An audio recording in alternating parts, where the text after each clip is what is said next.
name is Shwarata Ansal. Today I am going to speak on organ donation.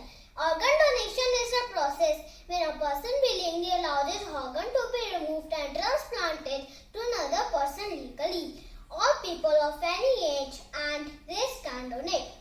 Deceased organ donor can donate kidney, liver, lung, pancreas, intestine, lung, heart and eye. Living organ donors can donate a kidney, a lung, a portion of liver, pancreas or intestine. Someone as young as newborn, as old as 75 can donate. I feel that organ donation is a noble deed. There are some myths. People believe they are so old, they cannot donate their organ. People believe organ donation is against their religion, but every religion believes in sharing and giving.